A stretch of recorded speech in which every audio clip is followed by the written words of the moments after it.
Donc, du coup, on va vous présenter le WP3 qui porte du coup sur les performances de systèmes de culture sans pesticides ou très économes en pesticides, riches en légumineuses et leurs conditions de développement, du coup, à une échelle, en travaillant à l'échelle système de culture et exploitation jusqu'à l'échelle globale du marché.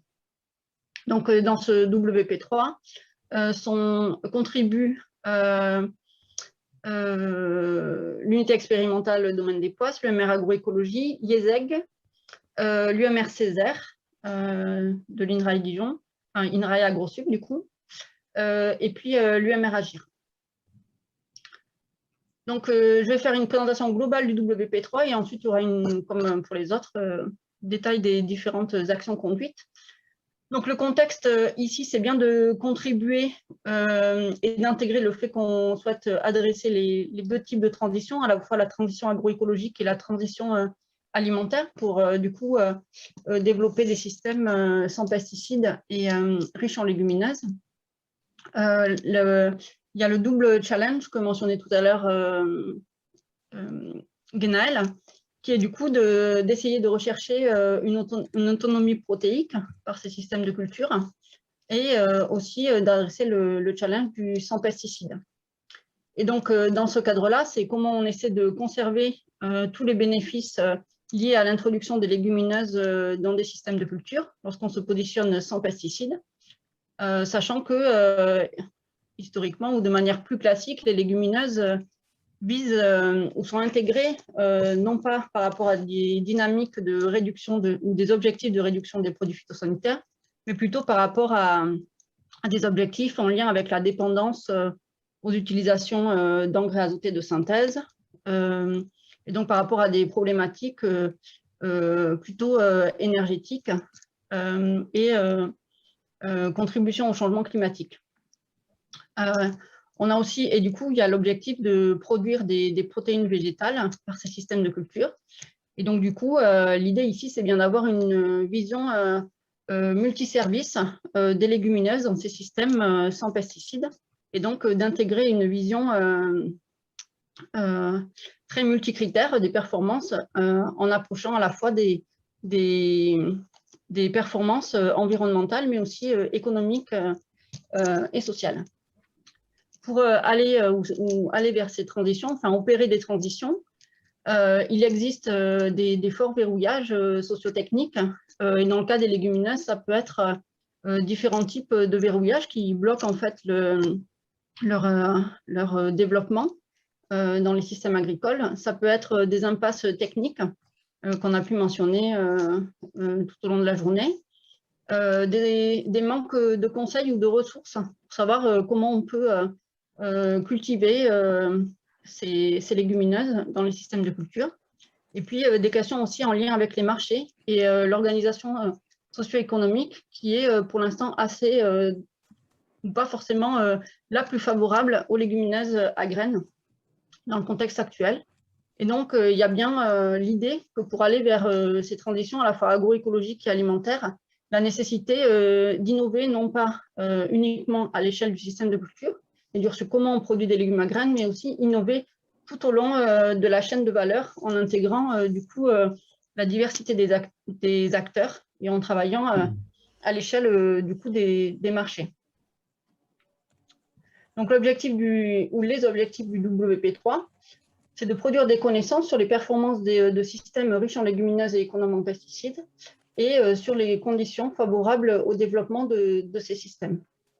Donc, le premier objectif, ça va être d'identifier les meilleures stratégies ou des stratégies prometteuses pour introduire des légumineuses dans des systèmes sans pesticides ou économes en produits phytosanitaires, vu qu'on verra qu'on ne va pas travailler uniquement sur des systèmes sans phyto. Et là, en intégrant du coup la diversité des services et des services attendus par les légumineuses et en essayant de tenir au plus compte de la situation de production dans laquelle sont cultivés ces systèmes de culture. Donc, par situation de production, on va entendre le contexte pédoclimatique et socio-économique. On va également étudier les tendances du marché et le développement des écolabels pour identifier de nouvelles opportunités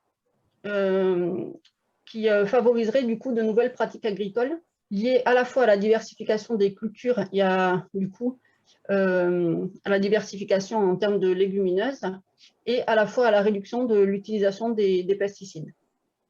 Et le troisième objectif est d'étudier les formes d'organisation qui seront favorables à ces nouvelles pratiques agricoles et en proposant à la fois des pistes en termes d'incitation économique pour les agriculteurs, des propositions d'organisation des filières et des marchés pour accélérer à la fois le partage de connaissances entre acteurs, mais aussi pour éventuellement modifier les modes de gouvernance ou d'organisation à l'échelle des filières.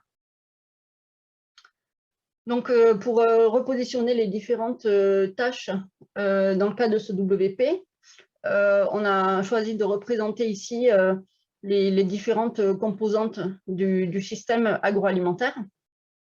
La première tâche, donc 3.1, visera à plus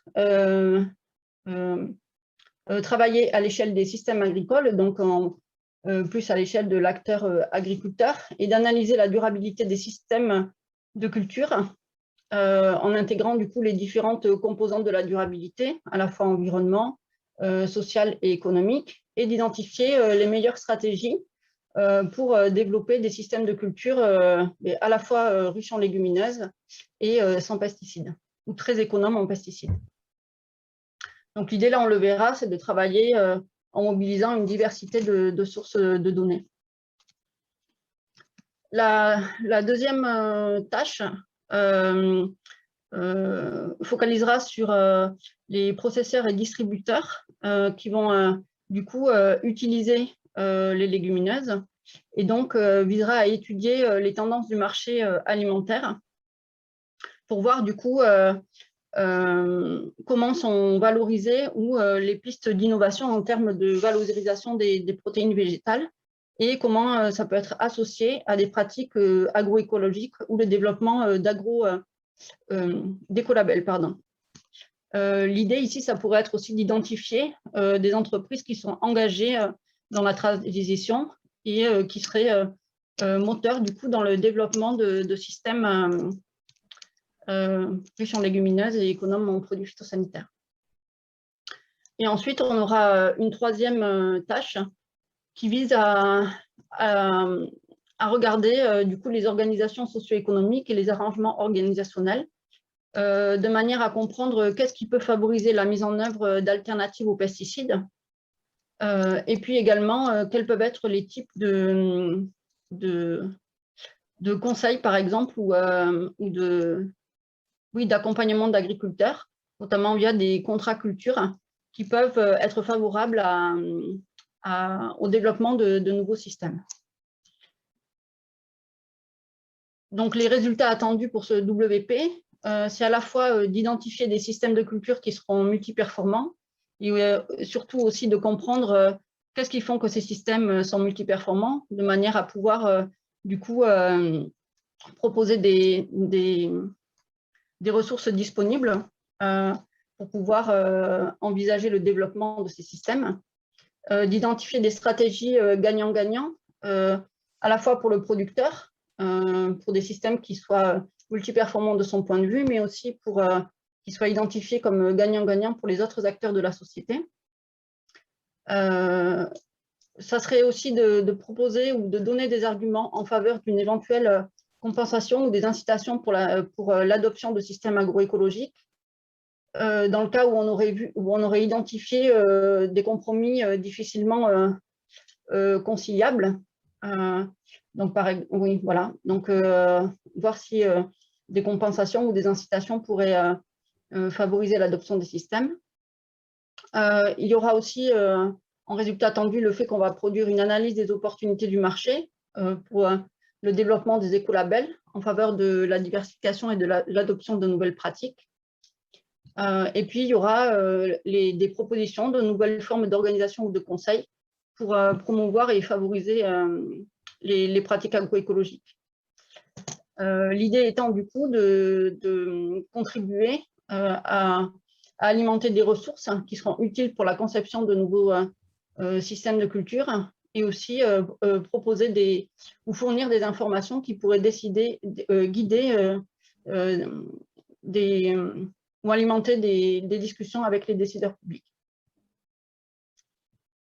Donc, si on fait le focus sur la tâche 3.1, qui concerne du coup l'échelle système de culture et exploitation agricole, on va vous présenter avec Raluca ce qui est prévu en termes d'études des performances de systèmes économes en produits phytosanitaires et riches en légumineuses.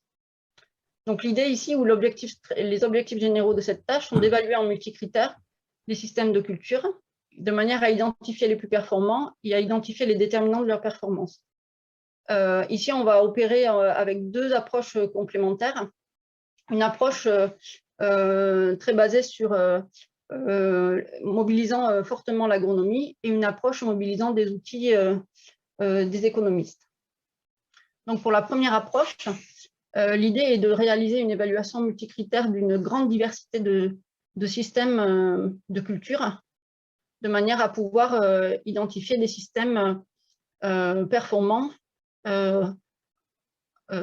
répondant au double enjeu d'économie en produits phytosanitaires et de richesse en légumineuses. Donc, en termes de travaux existants, ce qu'on a pu développer, c'est que, par exemple, on a pu travailler sur un réseau expérimental dans lequel étaient testés des systèmes de culture innovants, donc des dispositifs expérimentaux du même type que ceux présentés tout à l'heure dans le WP2, la plateforme ABI, Cassis et BDS. Et donc, dans le cadre de l'analyse de ce réseau, on a pu identifier des profils de performance de différents systèmes de culture en intégrant les multi-services des systèmes de culture. Et on a pu analyser les déterminants de ces performances et étudier les relations entre critères. Dans le cadre de ce réseau expérimental, les systèmes avaient été conçus essentiellement vis-à-vis d'un enjeu réduction de l'utilisation des produits phytosanitaires. La question des légumineuses était un peu moins prégnante, même si certains mobilisaient le recours à des cultures de légumineuses dans le cadre d'une diversification des cultures. Donc ça, c'était à l'échelle d'un réseau expérimental. Et une autre thèse, donc les travaux de Martin Lechenet, qui a lui travaillé sur le réseau DefiFerm, où du coup, à travers à peu près la description de 1000 systèmes de culture, il a pu identifier des profils de gestion des bioagresseurs associés à une diversité de niveaux d'usage des pesticides dans les systèmes mis en œuvre par les exploitants. Il a également étudié la relation entre la dépendance aux pesticides et la productivité des exploitations et leur rentabilité. Et il a également analysé la conséquence ou les conséquences que pourrait avoir la mise en œuvre ou l'adoption généralisée des systèmes économes identifiés à l'échelle France.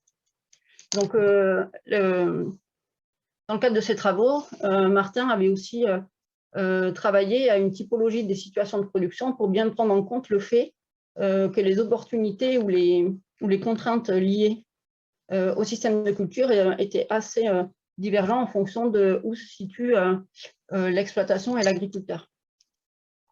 Donc, dans le cadre de sa thèse, donc Martin avait intégré la multiperformance des systèmes de culture, mais il avait principalement caractérisé les stratégies de gestion des bioagresseurs. Donc, dans le cadre de Specifix, on souhaite avoir une double lecture, en fait, non pas seulement vis-à-vis de l'économie en produits phytosanitaires, mais avoir une double lecture des systèmes de culture en associant aussi le double challenge de riches en légumineuses et autonomie protéique. Donc, dans le cadre de la tâche, l'idée est d'adapter les méthodes d'évaluation, adapter ou compléter les méthodes d'évaluation existantes en intégrant des critères et les indicateurs associés qui rendent mieux compte de l'effet des légumineuses dans les systèmes de culture.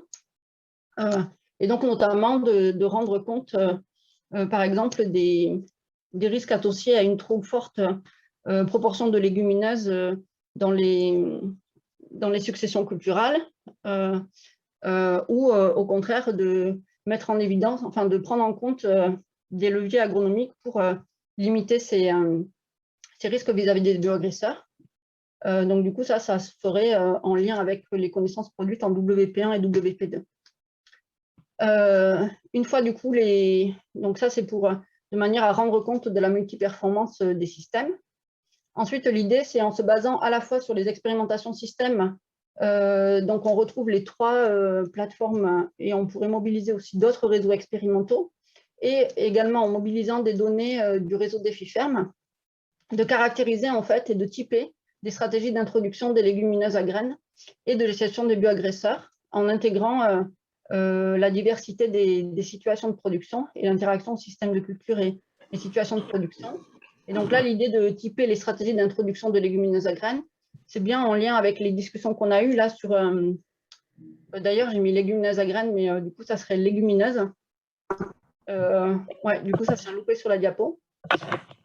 En disant que c'est ça, le riche en légumineuses, en fait, ça peut se traduire de manière très, très différente en termes de stratégie de recours aux légumineuses au sein des systèmes de culture. Et donc, ça serait de travailler à voilà, décrire comment on peut introduire les légumineuses dans le système de culture. Et de faire le lien, du coup, entre ces typologies de stratégies et les performances des systèmes de culture, de manière à identifier les systèmes qui sont performants et de pouvoir identifier les déterminants de ces performances en lien avec les stratégies mises en œuvre dans les systèmes. On souhaite également analyser les relations entre critères de performance pour voir s'il y a des antagonismes entre certains critères pour les différents systèmes de culture explorés et caractérisés. Et on souhaiterait aussi aller jusque, si on a identifié des systèmes qui sont multiperformants, voir comment ça se traduirait en termes d'approvisionnement en protéines végétales à l'échelle régionale ou à l'échelle France, si jamais on avait une adoption massive des systèmes de culture identifiés comme prometteurs. Donc, en termes de planning de travail, c'est une action en fait, qui se déroulerait sur quasi l'intégralité du projet, avec la première phase qui vise à identifier les différents critères qui seraient pertinents d'évaluer pour les différents systèmes de culture et à définir les indicateurs qui seraient associés. Ensuite, un travail de typologie des systèmes de culture, donc les systèmes soit expérimentés dans les plateformes, soit à l'échelle du réseau DéfiFerm. Réaliser du coup l'évaluation multicritères de ces systèmes et analyser les déterminants de la performance. Et ensuite, en fin de projet, l'idée, c'est de pouvoir à la fois mobiliser éventuellement les méthodes qui ont été proposées sur des systèmes conçus et donc faire de l'évaluation ex ante sur des systèmes conçus dans la tâche 2.5. Et aussi, ça pourrait être de réaliser en fin de projet une synthèse ou d'écrire des systèmes multiperformants et qui renseignent le double enjeu riche en légumineuses et économe en pesticides. Donc, en termes de moyens, ce qui est prévu dans les prochains mois, donc là, on a un premier stage qui est réalisé depuis mars. Donc, le stage d'Enora Jacquet qui vise à caractériser et à faire une première évaluation des systèmes de culture qui sont conduits sur les plateformes Cassis et Abi. Donc là, l'idée, c'est déjà de faire un premier regard critique aussi sur ou une analyse des critères et indicateurs qui pourraient être mobilisés ou du moins mis en débat sur ce qui serait intéressant de considérer pour évaluer les systèmes. Et à partir de l'automne 2021, il est envisagé du coup de poursuivre le travail dans le cadre d'une thèse où il y aurait du coup un travail méthodologique sur les critères et indicateurs associés pour rendre compte des services et disservices liés aux légumineuses et puis commencer la caractérisation de la diversité des systèmes expérimentaux et défis. Donc, pour en ce qui concerne l'analyse économique de la durabilité de ces systèmes, hop, juste un petit instant. Voilà. Donc notre but serait de proposer une évaluation multicritère de la performance de systèmes de culture des légumineuses avec une utilisation réduite des pesticides. Donc, je vais parler un peu du point de vue de l'économie. À peu près tous nos modèles ils sont basés sur une analyse économique. Ce qu'on va faire dans le cadre de ce projet, c'est d'essayer de rajouter d'autres critères que soient sociaux ou environnementaux pour rendre compte de la performance. Pour vous donner une idée de l'analyse, du type d'analyse que l'on peut faire, j'aimerais vous parler ici d'un papier publié il y a quelques années dans le cadre d'une autre thèse par Jean-Philippe, Hervé et Cheoun Ojo. Donc, ils ont travaillé sur les exploitations spécialisées dans la grande culture en Eure-et-Loir. Donc, ils ont travaillé que sur les données d'une année en 2008 et ils ont estimé 2 frontières coût-efficient.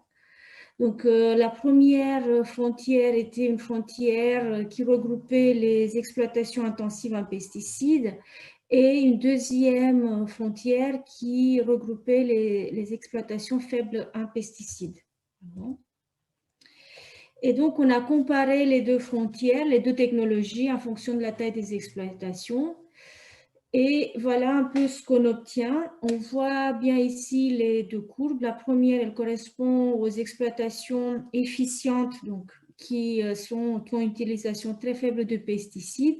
Et on voit que leur coût, il est toujours plus faible que celui des exploitations qui utilisent beaucoup de pesticides, et ce, quelle que soit la taille des exploitations. Donc, on travaille ici sur les coûts directs et évidemment, ils vont exclure les pesticides.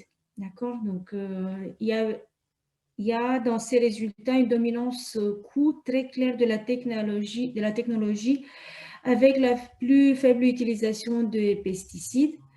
L'idée qu'on a, c'est de rajouter dans ces travaux les 3 piliers qui sont donc économique, environnemental et social. Mais pour cela, tout dépend des types de données que l'on va avoir. Donc, les analyses possibles qu'on vous propose ici, il y en a 3. Ils vont dépendre beaucoup des données qu'on aura et comme je vous le dirai dans quelques minutes, notre premier travail, ce sera de nous approprier la base de données, de comprendre bien à quel type de données on peut avoir accès et comment on peut les utiliser dans les analyses de performance qu'on a l'habitude de mener. Donc, nous allons nous appuyer sur les données de défi ferme. Donc, il est très important de savoir si on a suffisamment d'éléments sociaux et environnementaux pour qu'on puisse estimer des benchmarks pour ensuite proposer les meilleures pratiques. Donc, au niveau où on en est aujourd'hui, on ne sait pas si cette analyse, elle devrait se faire au niveau de l'exploitation, tel que nous, on sait faire, ou bien au niveau du système de culture, ce qui serait une nouveauté pour nous économistes, mais qui serait peut-être beaucoup plus utile pour nos collègues agronomes dans le cadre de ce WP. Un autre type d'analyse est celui du type résilience économique. Donc, encore une fois, on va se baser sur les données existantes de défi ferme pour estimer la robustesse des pratiques face aux certaines variables d'activité propres aux autres exploitations. Donc, en 2 mots, on peut dire qui est le meilleur du marché, mais est-ce qu'il serait toujours le meilleur si on lui faisait changer une à une ses caractéristiques en prenant celles de ses concurrents. Donc, encore une fois, là, je parle un peu du point de vue d'une exploitation. Il faut voir, encore une fois, comment on pourrait traduire ce genre de technique pour parler du système culture. La troisième analyse à laquelle on avait pensé, c'est une analyse performance des systèmes, mais basée cette fois-ci sur des données virtuelles. Donc, nous, on pensait dans un premier temps nous appuyer sur les expérimentations virtuelles réalisées dans le task 2.3.2 que Stéphane Cordeau avait présenté juste un tout petit peu avant. Et donc, le niveau ici serait plutôt la plante. Donc, si on a bien compris, il y a des situations de production simulées. Et nous pensons qu'on pourrait éventuellement reprendre ces situations simulées pour, encore une fois, réaliser un benchmarking pour arriver à déterminer les meilleures pratiques en tenant compte des différents intrants, différents outputs que vous nous aurez signalés. Donc, comme on est dans une phase où on a un peu besoin de temps pour nous approprier les données et les pratiques des autres collègues, le début de notre projet, c'est vraiment une phase de quelques mois de vraiment comprendre tout cet environnement. Le travail effectif, le premier délivrable commence en mars 2022 avec un stage master en vue de continuer avec un doctorat. Donc, on aimerait pour cela un étudiant spécialiste en économie agricole. Et une fois que nous aurons un cadre plus clair, cette personne, il va commencer par travailler sur l'identification des modèles d'activité dans la base des FIFERM et faire les premières estimations. Cela devrait se poursuivre par un doctorat qui commencerait en septembre 2022 et on attendrait les premiers résultats, peut-être le premier working paper pour juin 2023. Voilà. C'est tout bon pour moi.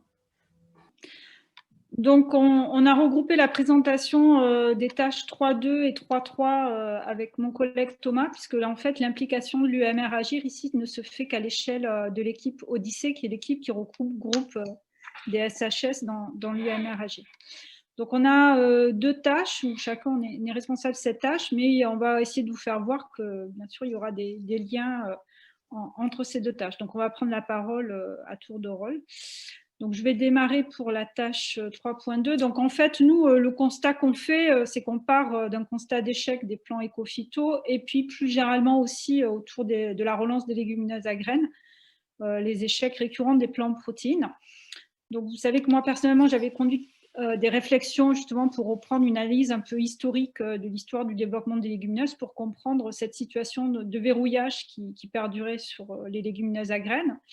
Et là, en rentrant dans l'ANR spécifique, nous, on doit essayer de mieux comprendre un autre verrouillage qui est celui du verrouillage autour des pesticides. Donc, on sait qu'il y a un tout petit peu de littérature sur le verrouillage autour des pesticides, mais elle est relativement ancienne, il n'y a pas de travaux récents.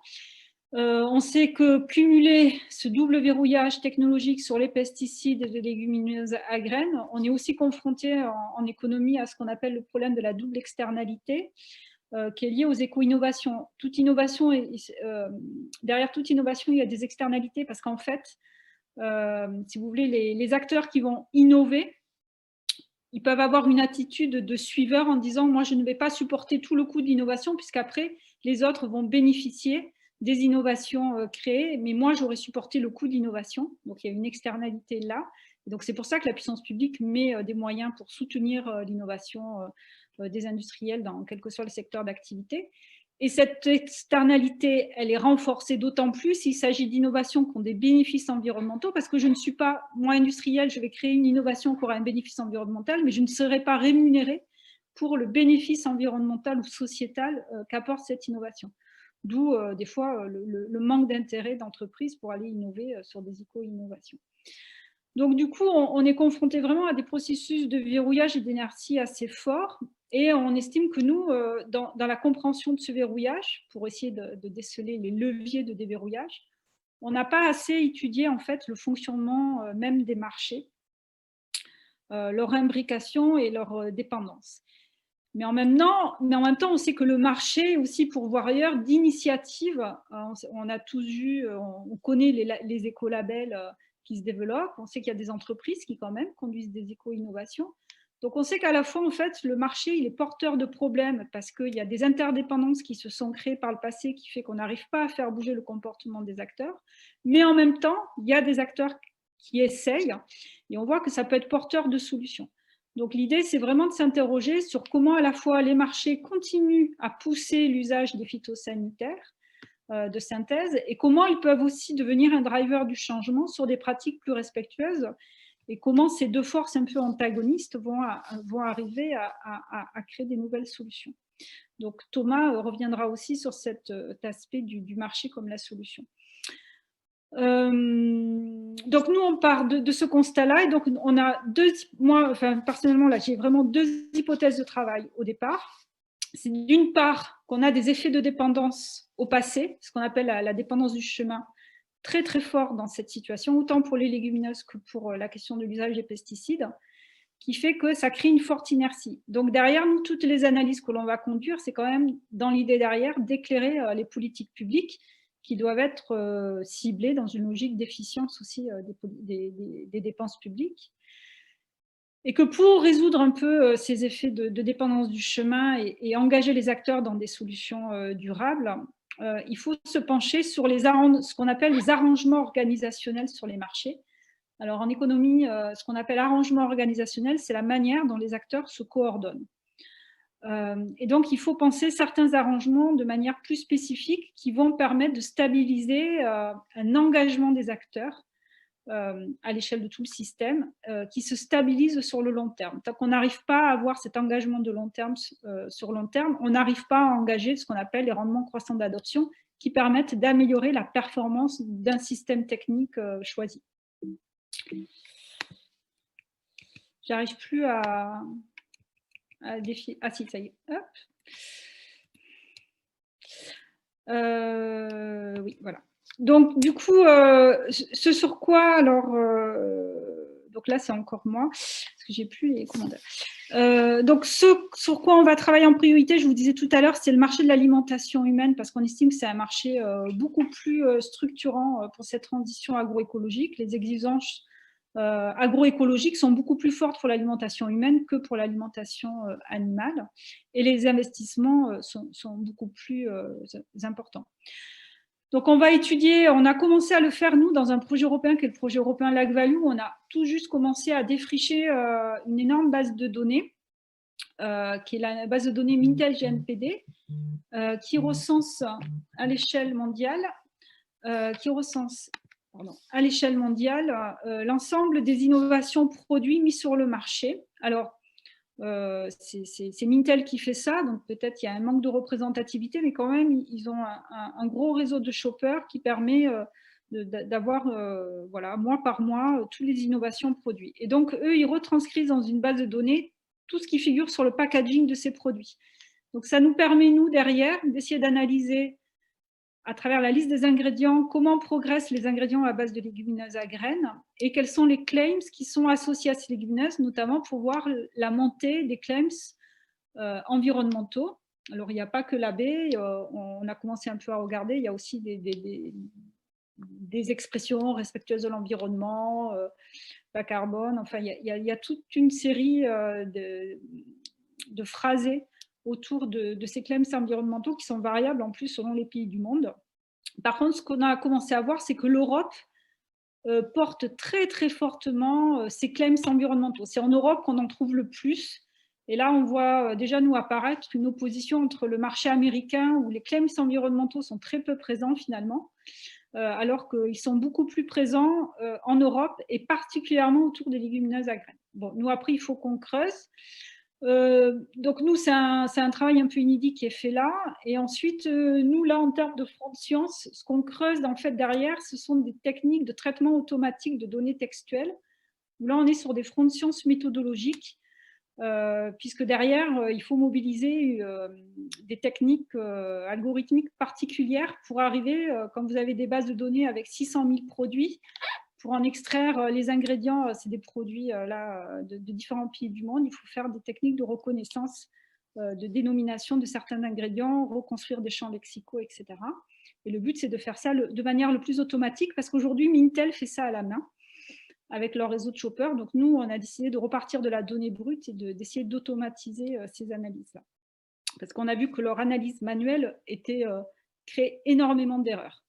Donc, les entreprises qui se servent des données Mintel, je ne sais pas à quel résultat ils aboutissent.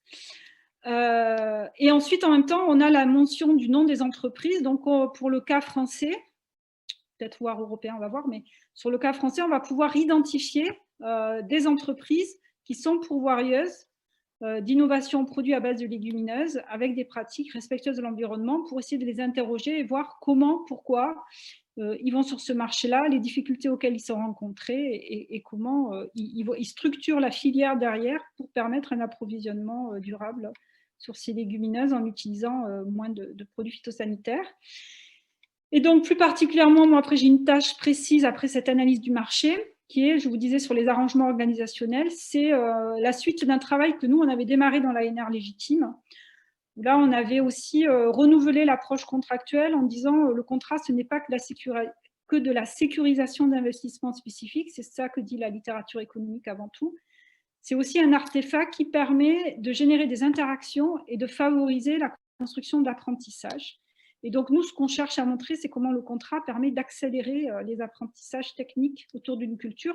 Donc, l'idée, c'est que nous, une filière qui est sous contrat va progresser plus rapidement qu'une filière qui n'est pas sous contrat lorsqu'on part d'une filière qui subit une situation de verrouillage ou d'un défaut de connaissance ou de savoir-faire sur la technique de production choisie. Donc, voilà. Et donc, nous, en termes de lien avec les opérateurs stakeholders, on peut continuer à avancer avec eux sur notre accompagnement à la rédaction de guides à la contractualisation. C'est des choses qu'on commence à faire suite à leurs demandes. On a notamment participé à des discussions avec Rocket sur cette question-là. Pour passer les slides, en fait, il faut appuyer plusieurs fois. Voilà. Je passe la parole, je crois, à Thomas. C'est toi qui prends la relève sur cette slide. Ouais. Je peux. Il n'y en a que deux, tu gardes la main. Et ouais, il me dira. Ça marche. Donc, effectivement, je suis Thomas Debry et je vais donc vous présenter le contenu de la tâche 3.3 qui part effectivement du constat que vous a rappelé Marie-Benoît, à savoir l'échec ou le succès relatif d'Ecofito 1 qui tient au fait que, notamment, une des raisons qui a été évoquée, c'est le fait que ce plan était concentré essentiellement sur les agriculteurs et leurs conseillers, et du même coup laissé dans l'ombre, ne s'était pas suffisamment intéressé à l'organisation des marchés. Donc moi, je vais avoir deux points. Le premier point, c'est comment l'organisation sociale, alors là, effectivement, elle est sociale, l'organisation, moi je fais de la sociologie, je ne suis pas économiste, donc comment l'organisation sociale des marchés participe de la dépendance des systèmes de production au phyto. Ça, ce sera mon premier slide là, que vous avez soulevé. Et puis le deuxième point, c'est effectivement d'essayer de mieux comprendre comment l'organisation sociale des marchés, et là il y a effectivement des points à creuser en commun, comment l'organisation sociale des marchés peut soutenir des innovations et des alternatives au phyto. Donc, d'un point de vue sociologique, c'est assez intéressant comme sujet, parce que ça suggère effectivement que les difficultés associées à la mise en œuvre d'une politique publique ne sont pas simplement liées, ce qui est très renseigné, aux pratiques d'une administration, etc., ni même à ces mandants que sont pour nous les agriculteurs, mais à l'organisation socio-économique des filières et à ce qui se joue notamment beaucoup plus aval, ce qui avait été négligé. Donc, c'est à ça qu'on va s'intéresser. Alors, les marchés, on ne va pas faire un cours, il est un peu tard, etc., mais je ne regarde pas tout à fait les marchés de la même manière, probablement, que l'économie, ou en tout cas que ce soit l'économie orthodoxe, où on ne prend pas le marché comme la confrontation entre une offre et une demande qui préexiste à l'échange, avec une flexibilité des prix au milieu. Je prends le marché comme un jeu d'acteurs. Alors, jeu d'acteurs, ça aussi, c'est un terme un peu glissant, parce que je le retrouve un peu partout maintenant, c'est bien, ça a essaimé. Mais pour moi, jeu d'acteurs, ça renvoie à une sociologie particulière. Ça renvoie à la sociologie de Crozier et Friedberg. Vous avez une synthèse, ils ont fiché probablement un peu, mais dans la RTSP de Musselin en 2005, qui est tout à fait claire et courte, et qui explique que c'est un mode de raisonnement qui permet de décrire des formes d'action collective. Donc, on part du principe que la coopération entre les acteurs, c'est problématique Et donc, on essaie de comprendre comment les acteurs parviennent à surmonter le caractère problématique de la coopération. Donc, pour comprendre un marché, on part de ce point de départ. Et il faut ajouter que, effectivement, c'est une sociologie, j'ai envie de dire, interactionniste. Donc, ce qui nous intéresse, ce n'est pas ce qu'il y a au-dessus des acteurs en termes de culture, où il n'y a pas une nature humaine qui préexiste, mais c'est la nature des échanges entre ces acteurs. C'est la première chose qui la caractérise. Donc, c'est ce qu'on va faire. C'est pour ça que je vais permettre de vous faire 2 mots quand même là-dessus. Et le deuxième point, c'est que c'est une sociologie systémique dans le sens où l'organisation des marchés n'est pas, c'est pas un marché, c'est pas une suite d'interactions prises 2 à 2, mais c'est une sociologie qui essaye de remonter effectivement à la structuration systémique de ces formes d'action collective.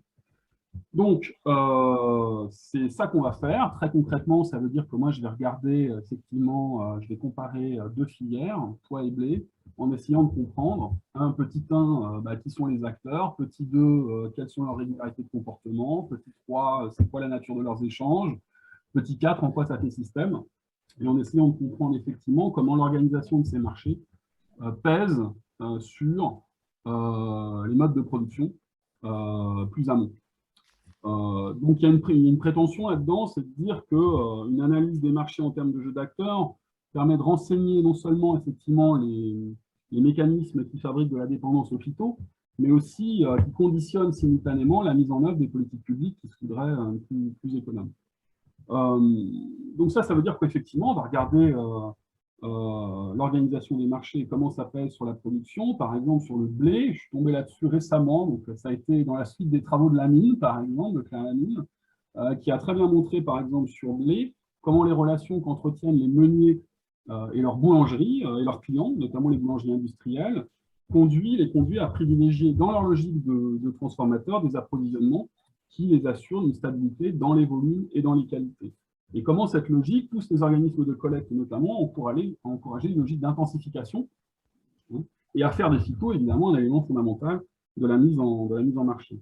Donc comment on va essayer de comprendre, et en étant attentif effectivement aux acteurs intermédiaires qui font cette articulation entre marché et production, si j'ose dire, comment ces prescriptions marchandes sont véhiculées plus amont et pèsent via notamment COP ou OP sur les modes de production.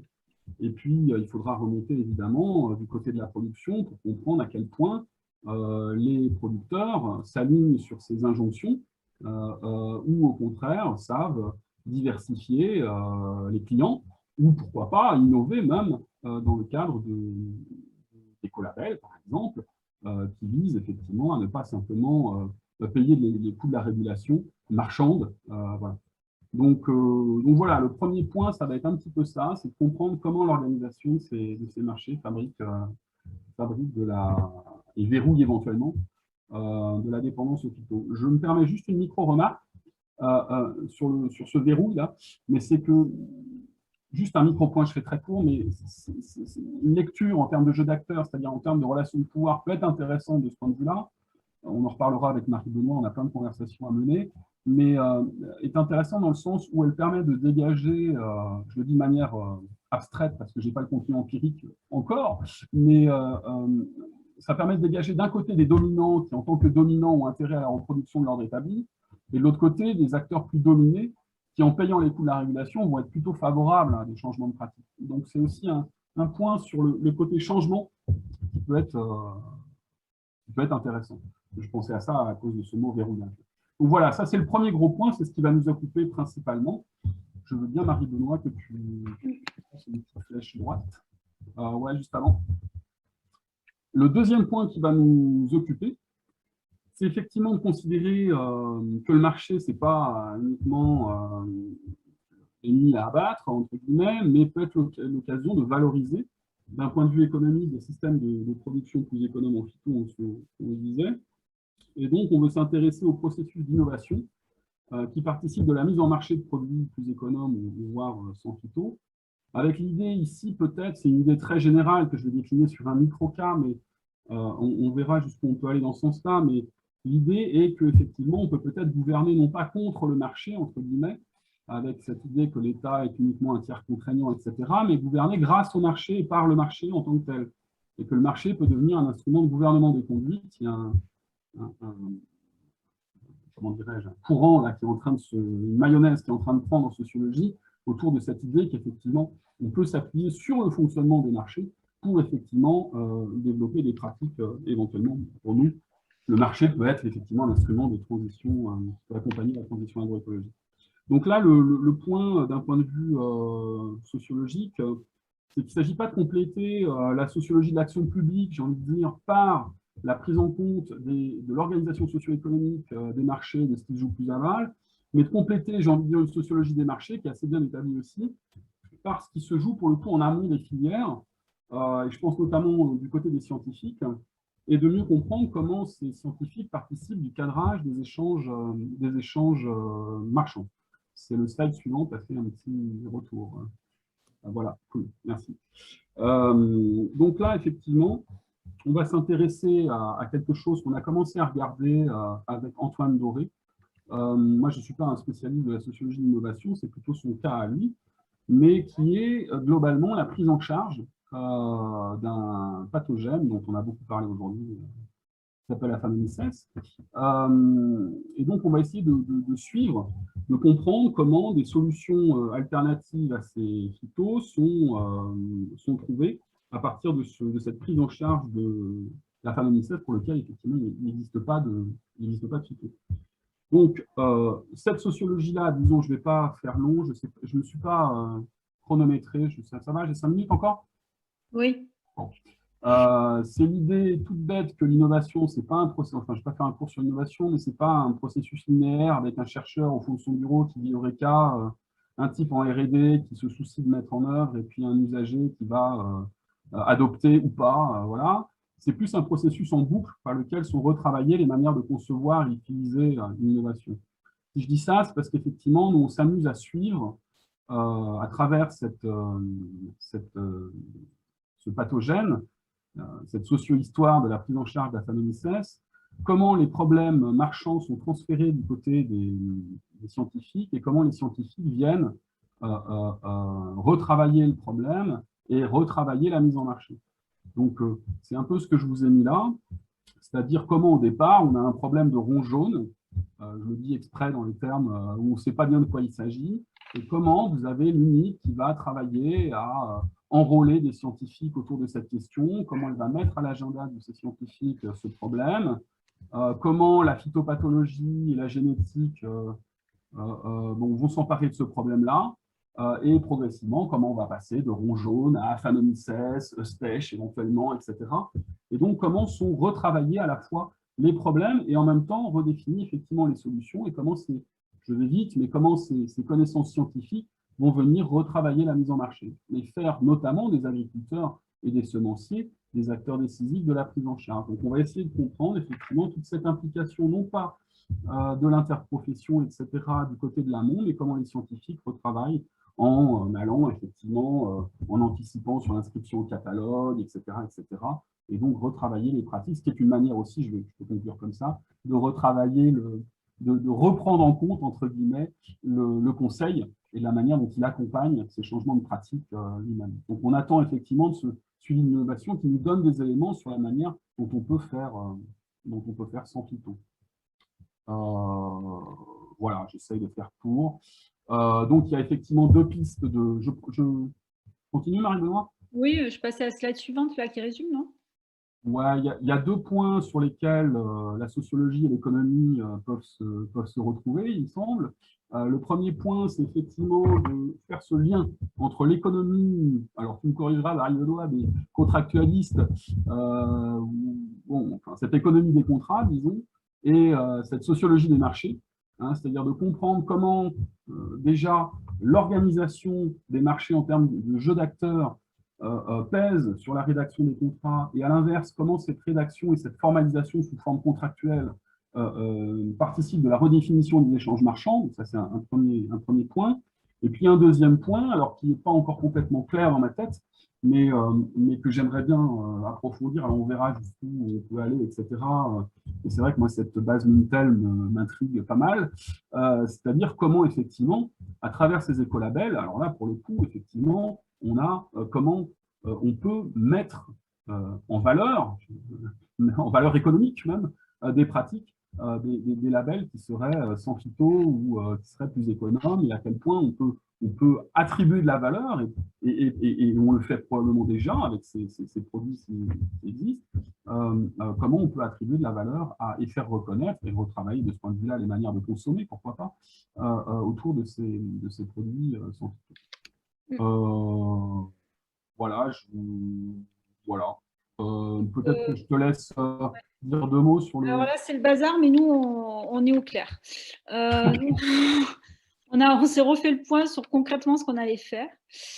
Alors, pour vous résumer, nous, pour savoir ce que les économistes vont faire pendant que vous faites vos expés, nous, en 2021, on refait un balayage de la littérature sur le verrouillage. Je vous disais qu'il y a peu de travaux, mais il y a des choses qui sortent régulièrement à l'échelle internationale par toute la communauté, notamment des transition studies. Donc, nous, on veut reconfronter un peu cette littérature sur le verrouillage par différentes disciplines. Il y a l'économie qui s'en mêle, il y a la sociologie, mais il y a aussi d'autres sciences qui vont, sciences politiques. Et on voudrait essayer de construire un cadre analytique élargi, donc faire un premier article un peu d'un position paper sur comment aborder la question du verrouillage des pesticides et puis aussi des légumineuses. Donc là, c'est pour ça qu'on a quelques collègues qui vont participer au démarrage du projet, mais qui après vont s'effacer parce qu'ils ont d'autres projets et d'autres contraintes, mais qui vont nous accompagner dans ce cadrage-là.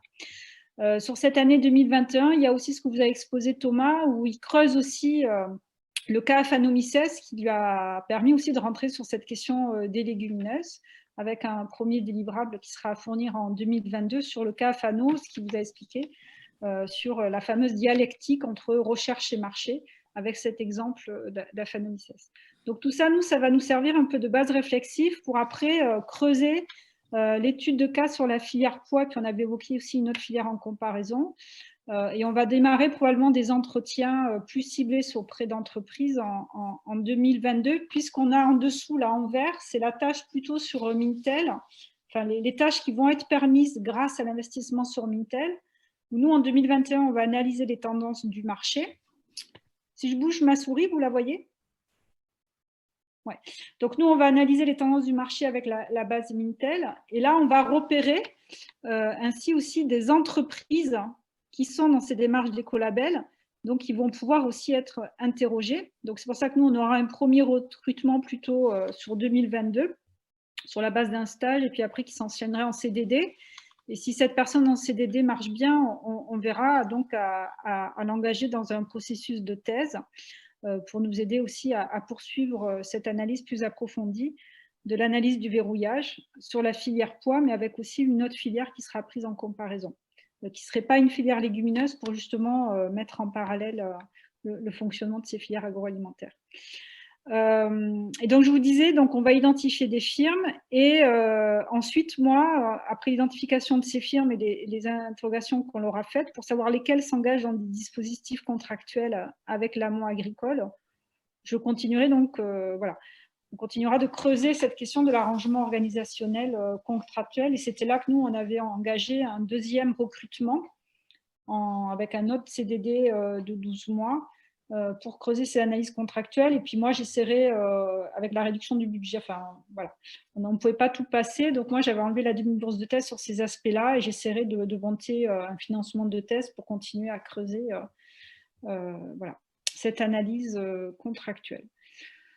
Donc après, sur les liens avec les autres Work Package, on a vu la réunion que tu avais organisée, Violaine, avec les participants des autres tâches du Work Package 3.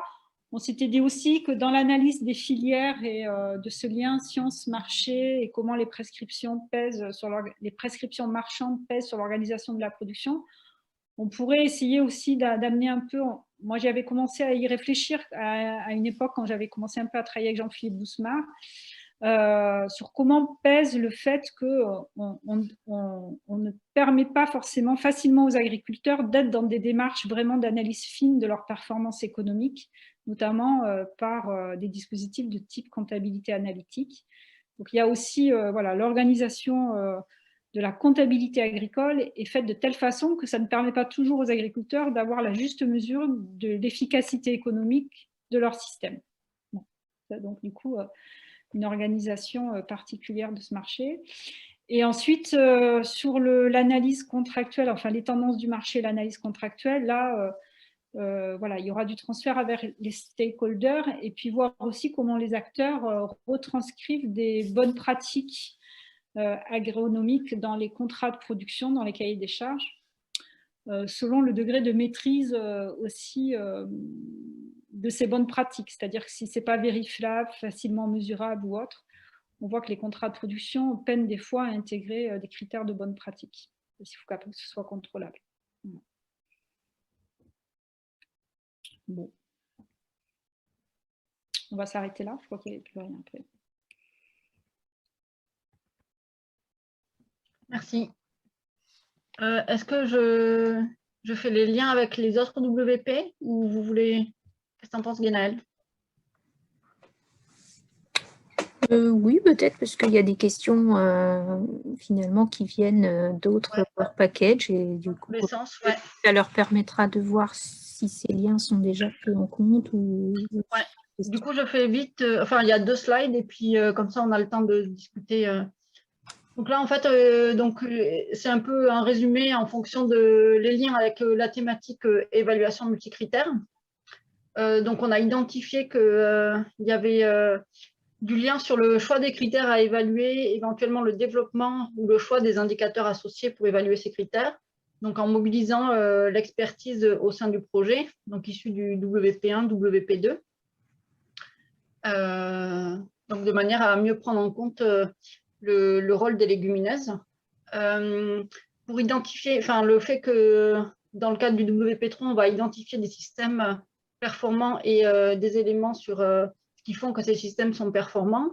Et donc, l'idée qu'en retour, du coup, les connaissances produites sur ces systèmes pourront être formalisées et on pourra proposer des références disponibles pour être intégrées dans les outils d'apprentissage qui sont proposés dans le WP2. La méthode d'évaluation aussi pourrait être mobilisée dans le WP2 dans le cadre d'actions de conception. Et l'idée, c'est que aussi ce travail autour de la multiperformance, que ce soit à la fois de se poser les questions de qu'est-ce qu'on évalue, pourquoi, et aussi sur les discussions qu'on a eues là au début, ça sert de support de discussion à l'intérieur du projet, mais aussi de manière plus large avec le consortium du projet. Et ça peut être du coup support de discussion pour voir quelles sont les pistes d'amélioration et les pistes qui peuvent être favorables à la mise en œuvre de ces nouveaux systèmes de culture innovants. Ce qu'on a vu aussi, c'est que dans le cadre du WP3, on va mobiliser des mêmes types de jeux de données que ce qui est utilisé ou généré dans le cadre du WP2, et notamment les données issues des expérimentations système et des simulations FLOR6. Dans les liens en lien sur la thématique des marchés et de l'organisation des marchés, du coup, l'étude des tendances du marché pourrait éventuellement servir à identifier des cibles pour la conception. Est-ce que ça pourrait être intéressant de dire si on veut répondre aux besoins de telle filière, quel type de système de culture il faudrait mettre en place pour produire. Et donc, ça pourrait être des choses intéressantes pour voir, pour proposer des cibles de conception à travailler dans le cadre de la tâche 2.5. Et puis, les connaissances produites sur les arrangements organisationnels des filières pourraient permettre en fait d'identifier des leviers et des ressources nécessaires pour reconcevoir les systèmes. Et donc, est-ce que ça serait une manière de recueillir les besoins des acteurs en fait en termes de besoin d'outils pour aider à la conception et à la mise en œuvre des systèmes. Cette identification des besoins des acteurs pourrait être aussi travaillée en lien avec le consortium plus largement du projet. Et c'est ça, l'analyse approfondie des marchés, en fait, ce qui va être produit comme analyse pourra servir de manière plus globale et être mise en discussion pour discuter du coup les opportunités leviers pour le développement et la production des légumineuses sans pesticides.